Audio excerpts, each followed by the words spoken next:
Movie के शुरुआत में हमें एक घर को दिखाया जाता है। इस घर की सारी चीज़ें टूटी रहती है और दीवारों पर बड़े बड़े खरोच भी होते हैं। इसके बाद हमें डेविड को दिखाया जाता है। वह 8 साल का है और वह किसी चीज़ से बहुत ज़्यादा डरा रहता है। इसलिए उसके पेरेंट्स कुछ लोगों को बुलाते हैं। आर्नी डेविड को सुलाने ले जाता है। डेविड आर्नी से कुछ बातें करता है, फिर आर्नी वहाँ से चला जाता है। इसके बाद डेविड को अजीब आवाज़ें सुनाई देने लगती हैं, इसलिए वह जाकर वॉशरूम में छुप जाता है। वहाँ उसे हाथ दिखाई देते हैं और बाथटब में खून आने लगता है। डेविड बहुत तेज़ चिल्लाता है तो उसके पेरेंट्स उसके पास आ जाते हैं। डेविड अपने फादर के पैर पर एक नुकीली चीज़ से वार करता है। एड डेविड को नीचे लेकर जाता है और डेविड को एक टेबल पर सुला देता है और सभी डेविड के हाथों को पकड़ लेते हैं। डेविड के मुंह से झाग आने लगता है। घर की सभी चीज़ें अचानक से हिलने लगती हैं और एक प्लेट आकर फादर के सिर पर लगती है, जिससे फादर वहीं बेहोश हो जाते हैं। डेविड अपनी बॉडी को अजीब तरह से मोड़ने लगता है। वह खुद को छुड़ा लेता है और एड पर अटैक करता है।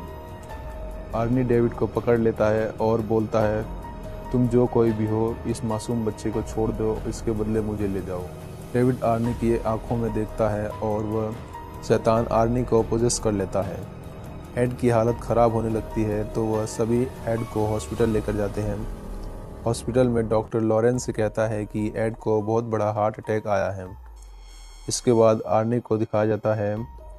डेबी आर्नी के पास आती है और उसे किस करती है। आर्नी अब बिल्कुल नॉर्मल हो चुका है और डेबी के साथ मिलकर काम करवा रहा था। डेबी आर्नी को टेबल लाने के लिए कहती है। आर्ने जब घर में जाता है तो उसे दीवार में एक होल दिखाई देता है। आर्ने उसमें देखता है तो उसे उसमें एक घोस्ट दिखाई देता है जो उस पर अटैक करने की कोशिश करता है। इसके बाद फादर गॉर्डन को दिखाया जाता है। वह लॉरेन के पास आते हैं और एड के बारे में पूछते हैं। लॉरेन बताती है कि एड अब ठीक है। नेक्स्ट सीन में आर्ने को दिखाया जाता है। वह पेड़ पर चढ़कर चेन सॉ चालू करने की कोशिश करता है। तभी उसे बगल वाली विंडो में घोस्ट दिखाई देता है। वो पीछे मुड़कर देखता है, तभी अचानक से चेन सॉ स्टार्ट हो जाता है। आर्ने काफ़ी डर जाता है और वहाँ से जाने लगता है। तभी डेबी आर्ने को रोक लेती है। दूसरी तरफ एड को होश आ जाता है। लॉरेन एड से कहती है कि वह घोस्ट अब जा चुका है, तो एड बताता है कि वह घोस्ट अब आर्ने में है, हमें उन्हें सावधान करना होगा। लॉरेन आर्ने को कॉल करती है लेकिन आर्ने कॉल नहीं उठाता। आर्ने को सभी चीज़ें बहुत ज़्यादा डरावनी नज़र आने लगती है। वह ब्रूनो को जान से मार देता है। अब एड और लॉरेन आर्ने को बाइबल पढ़ने के लिए कहते हैं ताकि पता चल सके कि आर्ने के अंदर अभी भी घोस्ट है या नहीं। आर्ने बाइबल को पढ़ लेता है। इससे हमें पता चलता है कि अभी आर्ने के अंदर कोई घोस्ट नहीं है। इसके बाद एड और लॉरेन लॉयर के पास जाते हैं और उसे आर्ने के बारे में बताते हैं कि आर्ने के ऊपर किसी घोस्ट का साया है, लेकिन वह इस बात को मानने से मना कर देती है। तो एड उस लॉयर को अपने घर लेकर जाते हैं। अब उस लॉयर को भी यकीन हो गया था कि मर्डर डिमन ने किया है। वह जज को बताती है कि मर्डर आर्ने ने नहीं बल्कि डिमन ने किया है, लेकिन जज को इस बात का भरोसा नहीं होता। वह आर्ने को उम्र कैद की सज़ा सुनाती है। एड कहता है कि हम ऐसा नहीं होने देंगे। अब एड और लॉरेन उस केस पर खुद इन्वेस्टिगेशन करने लगते हैं। वो दोनों वह रिकॉर्डिंग सुन रहे थे जब डेविड और बाकी लोग पहली बार उस घर में आए थे। डेविड एक रूम में जाता है जहां वाटर बेड था।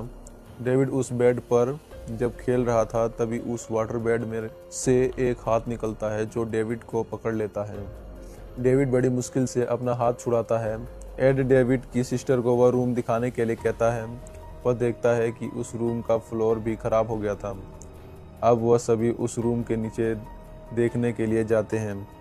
लॉरेन जब उस रूम के नीचे जाती है तो वह देखती है कि वहाँ बहुत सारे रैट्स हैं और एक अजीब सा स्कल भी रखा हुआ है।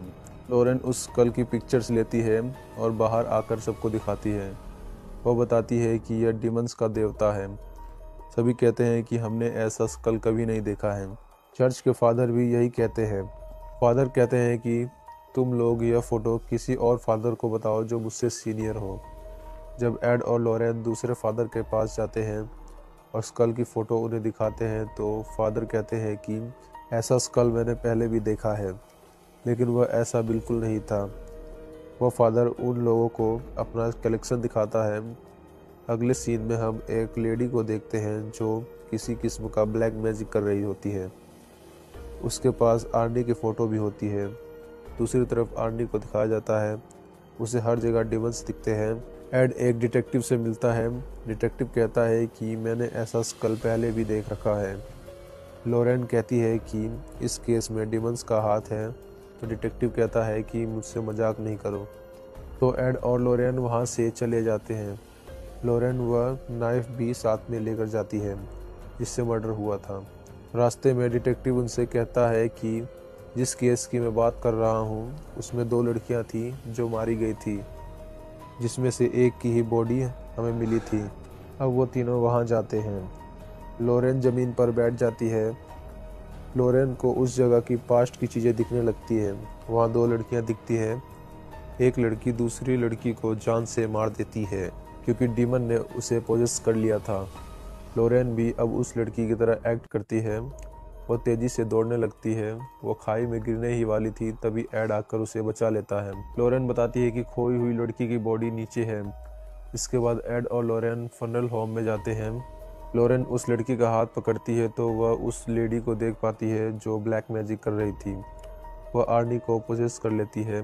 आर्नी अपना हाथ काटने ही वाला था, तभी लॉरेन अपने मंत्रों से उस लेडी के जादू को रोक देती है। वह लेडी भी अब लॉरेन को देख पाती है।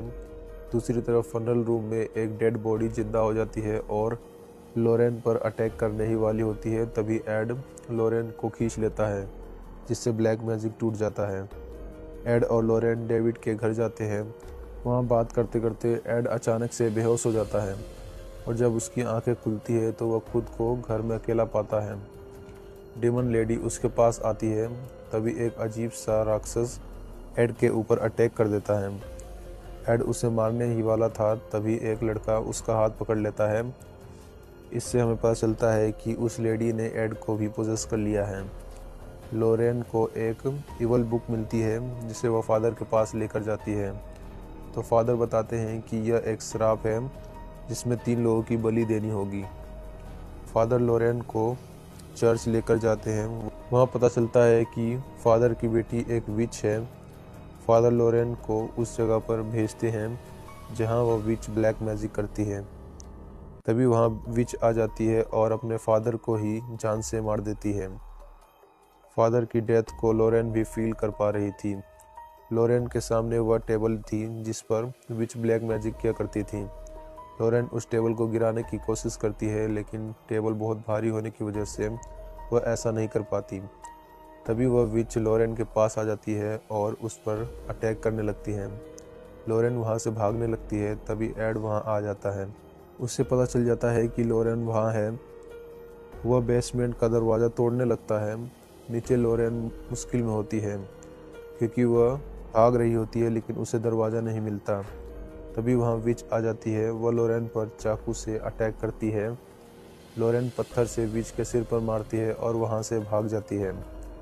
एड लॉरेन को ढूंढ रहा होता है, तभी वहाँ विच लॉरेन का रूप लेकर उसके सामने आ जाती है और एड पर ब्लैक मैजिक कर देती है, जिससे एड पूरी तरह विच के कंट्रोल में हो जाता है। अब वो विच ब्लैक मैजिक करना शुरू कर देती है, जिसका असर आर्ने पर भी होता है। उसकी बॉडी अजीब हरकतें करने लगती है। वह हवा में उड़ने लगता है। वो कांच के टुकड़े को अपने गले में मारने की कोशिश करता है। दूसरी तरफ एड लॉरेन पर हैमर से अटैक करता है। लॉरेन एड को सब याद दिलाने की कोशिश करती है। एड को पास्ट दिखाई देता है जब एड और लॉरेन पहली बार मिले थे। धीरे धीरे एड विच के कंट्रोल से बाहर आ जाता है और हैमर से विच के टेबल को तोड़ देता है, जिससे विच की सारी ताकतें ख़त्म हो जाती हैं। टेबल पर से आर्ने की फ़ोटो भी नीचे गिर जाता है, जिससे आर्नी भी ठीक हो जाता है। विच एड और लॉरेन के सामने आ जाती है। एड विच से कहता है कि तुमने डेमन को अपनी आत्मा देने के लिए कहा था, तो वह तुम्हारी आत्मा जरूर लेकर जाएगी। विच की बॉडी अजीब तरह से फोल्ड होने लगती है। डेमन आता है और उस विच को मार देता है। नेक्स्ट सीन में आर्नी को कोर्ट में दिखाया जाता है। उसे 5 साल की सज़ा सुनाई जाती है। डेविड की बहन और आर्नी की मैरिज 5 साल बाद होती है। एड भी अब पूरी तरह नॉर्मल हो चुका था और यह मूवी यहीं पर ख़त्म हो जाती है।